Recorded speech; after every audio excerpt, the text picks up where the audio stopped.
പലരും ചോദിക്കുന്ന ചോദ്യമാണ്, ഒരുപാട് ഗുണങ്ങളുള്ള പഴമല്ലേ ഇത്, ഒരുപാട് ഗുണങ്ങളുള്ള പച്ചക്കറിയല്ലേ ഇത്, അതുകൊണ്ട് സ്ഥിരം ഇത് കഴിക്കുന്നത് നല്ലതല്ലേ എന്ന രീതിയിൽ. എല്ലാ പച്ചക്കറികളും പഴങ്ങളുമെല്ലാം ഗുണമുള്ളതാണ്. പക്ഷേ അതിൻ്റെ അളവ് നമ്മൾ നിയന്ത്രിക്കേണ്ടതുണ്ട്.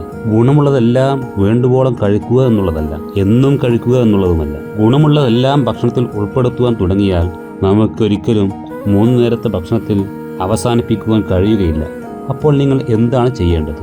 നല്ല രീതിയിൽ ആരോഗ്യം നിലനിർത്തുവാൻ ആഗ്രഹിക്കുന്നുണ്ടെങ്കിൽ ഗുണങ്ങളുള്ള പച്ചക്കറി, പഴങ്ങൾ ഇവ ഒരിക്കലും ഒരേ അളവിൽ ഉപയോഗിക്കരുത്. കൂടുതൽ പച്ചക്കറി ഉപയോഗിക്കുക.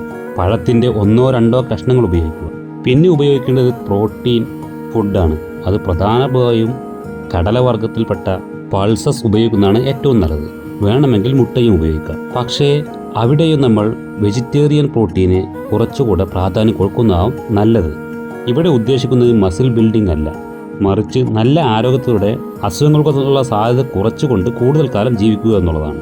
അങ്ങനെ ചിന്തിക്കുമ്പോൾ നമ്മൾ കുറച്ചുകൂടെ വെജ് പ്രോട്ടീൻ ഉപയോഗിക്കുന്നതാണ് ഒന്നുകൂടെ നല്ലത്. റൈസ് ഒന്നുകിൽ ഒഴിവാക്കുക, അതല്ലെങ്കിൽ വളരെ കുറഞ്ഞ പോർഷൻ മാത്രം ഉപയോഗിക്കുക. നിങ്ങൾ കഴിക്കുന്ന പ്രോട്ടീനേക്കാളുമോ നിങ്ങൾ കഴിക്കുന്ന പച്ചക്കറി വിഭവത്തെക്കാളോ ഒരിക്കലും തന്നെ റൈസ് അതല്ലെങ്കിൽ റൈസ് കൊണ്ടുള്ള മറ്റെന്തെങ്കിലും വിഭവങ്ങൾ, പത്തിരിയോ ചപ്പാത്തിയോ എന്താണെങ്കിലും അതിനേക്കാൾ കൂടുതലാവാനും പാടില്ല.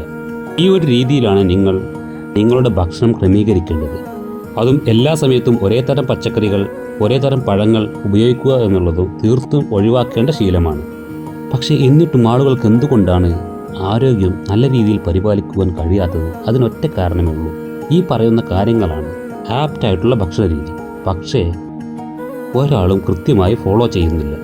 ഒന്നുകിൽ പ്രോട്ടീൻ റിച്ച് ആയിട്ടുള്ള ഭക്ഷണമായിരിക്കും കഴിക്കുന്നത്, അപ്പോൾ പച്ചക്കറി തീരെ ഉണ്ടാവില്ല.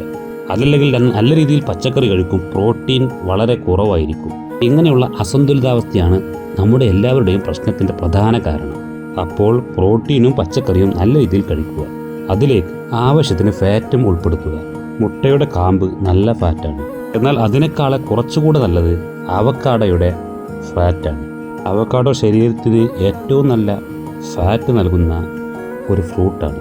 ഈ രീതിയിൽ കുറഞ്ഞ ഫാറ്റ് ഉൾപ്പെടുത്തി നല്ല പ്രോട്ടീൻ, നല്ല രീതിയിൽ പച്ചക്കറി, 1-2 കഷ്ണം ഫ്രൂട്ട്, ഇങ്ങനെയുള്ള ഭക്ഷണം 2 മാസം കഴിച്ചതിനു ശേഷം നിങ്ങളുടെ പുരോഗതി നല്ല രീതിയിൽ നിങ്ങൾക്ക് കാണാൻ സാധിക്കും.